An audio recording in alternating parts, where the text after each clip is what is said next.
Hi everyone, welcome back to the channel. Today we're doing another director ranking video and someone special and very important to me. Andrei Tarkovsky was one of the greatest filmmakers I think to ever live. Russian filmmaker, died at a tragically young age, made only 7 movies, not counting his, student film. Went through a phase where I was really obsessed with his movies around 18, 19, 20. But I was not just obsessed with his movies, I was obsessed with his philosophy, his ideas about making art, and sculpting in time. He wrote all about it. An amazing book that everyone should read. But I do feel like, look, I mean, Tarkovsky was an artist with a capital A. He took his art like it was life and death. It was very serious, and to him filmmaking was like a spiritual thing. And you watch his movies and you understand that they carry weight, they carry a pretense that's not necessarily bad. It's just what they are trying to say. They're philosophical, very slow, they're sometimes abstract, and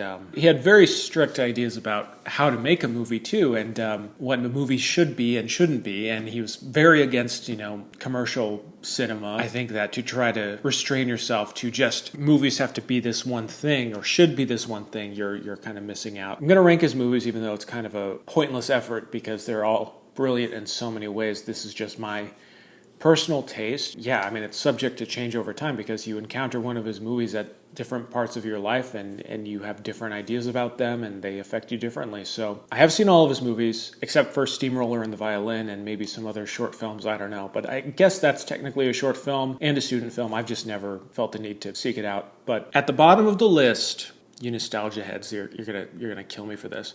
Nostalgia, for whatever reason, it just didn't work for me. Maybe it was too autobiographical. Maybe something about this movie, there are some amazing moments in this movie, incredible sequences, but it was missing something. It was missing a sense of, in a way it felt like Tarkovsky just like showing off and doing his style without the substance, I guess. I don't know, like, it's hard for me to say. It's been a while since I've seen it. For whatever reason, this one didn't hit me like certain other movies. Maybe, and largely it's probably because I wasn't in the right headspace, A lot of times you just watch a movie and you aren't in the right place for it, especially movies that are slow, that kind of demand your focus. It's mostly you and not the movie. So the rest of these 6 movies I really love, and it's hard to rank them. But next up, I'm putting Solaris. Solaris is terrific. I think it's probably the first Tarkovsky movie I saw, and it's so weird. It is so... I was a big fan of 2001 before I watched this, and I always heard that it was Tarkovsky's answer to Kubrick. He was going to do his 2001, but it was going to be like a spiritual, like deeper film. And I almost feel like this, I mean, the space sci-fi element is really secondary. I feel like he doesn't really care about that. He's not really like looking into the future or anything. Like, I really feel like that's totally secondary to just these deep human feelings about existence and in history. And I think about the scene where they're floating and the Bruegel paintings and all of that. Every time I've seen it, I've loved it more and more. So I almost love the Earth sequences more than anything that happens in space. Although, I mean, the set design of that ship is kind of extraordinary. Just the griminess and the lived-in quality. It does feel almost like Tarkovsky out of his comfort zone a little bit, which is cool and it's nice to see. But I also think maybe if you're going to watch a Tarkovsky movie for the first time, I'd watch another one like him trying on a new suit. And it doesn't totally fit right, but it's still a nice suit. Next up, man, you Mirror heads are going to kill me for this one, is Mirror. I've seen Mirror maybe 2 or 3 times. I really like Mirror. Not as long as some of his other movies, which I appreciate. Look, that opening sequence is incredible. I just feel like, for whatever reason, it just doesn't hit me the same way, and maybe it's because it's so consciously or self-conscious. It's such a self-conscious movie and very autobiographical, and that's totally fine. It's not even that I have issues with the movie, it's just not my favorite thing. It feels like great, brilliant Tarkovsky, like, set pieces. It's kind of hard to call it set pieces. You think of set pieces in movies like whatever Brian De Palma's doing, but, it is really like these set pieces. These beautiful images that are just, these images are incredible. Hey, I haven't seen it on Blu-ray yet, so I've only seen the old DVD, so maybe I should pick up that Criterion and watch it because maybe that'll change all my feelings about it. I like the mixture of documentary into it. I like all that is doing there. I mean, it's reckoning with history of Russia. Like it's insane. Like it's ambitious and deeply personal. Unreal visual beauty. But when I think about the movie and what it means to me, it is kind of like just this kaleidoscope, or hell, it's a mirror. Wow, I'm so smart. It is a mirror to whoever is watching it. You kind of see yourself, and maybe that's why I don't like it. I'm just kidding. I like it. It's good. Number 4, Ivan's Childhood. I think there's a lot of people who are kind of like, oh, this is early Tarkovsky. He's not really done his thing yet. He's not really hit his huge phase. But oh my God, you watch this movie? It's up there with his best work. Like it feels more like old school Hollywood just because or not Hollywood. It feels like old school more because of the 4:3 and it's the black and white. And it is, I guess it's kind of like leaning on Bergman a little bit, but my God, just what he is able to do, sequences just has this kind of like beauty, this mixture of the beauty and the despair and the violence. It's just unreal. That sequence in the woods with the soldier and the woman and the kiss. Like, I didn't love it the first time I saw it. I just thought like, oh yeah, that was cool. Then I watched it again and then again. It's incredible. I mean, I'd say it's as good any of his other work. It stands up there with the rest of his work. That's all I'm saying. Then top 3, I'd put all of these ones, the top 4 are all interchangeable to me. Actually, the top 1 stays. For number 2, it's tied with 3 movies. Ivan's Childhood and this one, which I have number 3, which is Andrei Rublev. I have only seen this movie once. It's so long, and I do need to watch it again, and hey, maybe it'll rise in the rankings, but it's a movie about art, like most of his movies are in some way, or about an artist. But I think the fact that it is just this epic, this Russian historical epic, but it really was so memorable to me. I remember after watching it for the first time, I felt like I'd just seen the best movie ever made. And I don't know why it's fallen back in my mind, maybe because I'm reluctant to revisit it again, because the first experience was it's almost like a spiritual experience, and you're like, how can I repeat that? How can it get better than that experience? I'm afraid to like go in and be like, it was fine, because it was so good. And some movies you just have that experience either in a theater or you just see it at the right time in your life where you're like, I don't know if I need to see that again, because it was such a profound moment. You know what? If it was playing in theaters and it was near to me and I watched it, that'd be great. This is a joke because there's no way it'd play anywhere near me, but now that I'm talking about it, I want to see it again. The opening sequence again. I mean, that's the thing. I mean, Tarkovsky was sometimes looked down on, more genre filmmakers, but I feel like he was such a brilliant movie maker in terms of just the technique of building tension. Some of the war sequences, it's just unreal. It's amazing. Next up, number 2, I have currently The Sacrifice.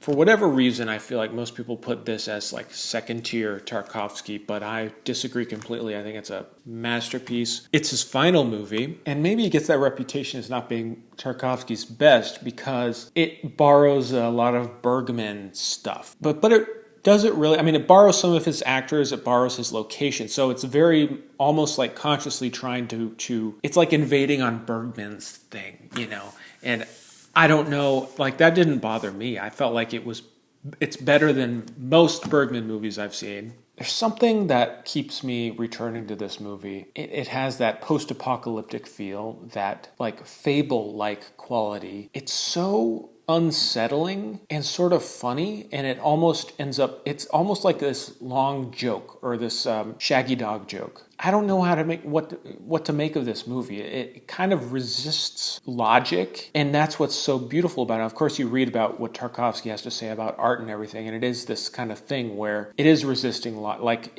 his idea of art should be resisting logic to some extent. And I don't even know where to begin. This moral crisis with this like mystic temptation / like what are we even doing? Like I just love it. I feel like it makes less sense than even Stalker does. I mean, Stalker is coherent. This movie, it's almost like the appeal of it to me is maybe I'll watch it again and I'll get it, or I'll have a new experience. But at the end of the day, or after every time I watch it, I'm left feeling emotionally like damaged, like I've received some psychic damage and am so moved by it. Not to mention that incredibly long house burning scene. Anyways, the number one movie that I have here is Stalker. First time I saw Stalker, it was, I believe, it was before Criterion put out their Blu-ray. I watched it like 480p free Russian on YouTube. It was like the free version on YouTube that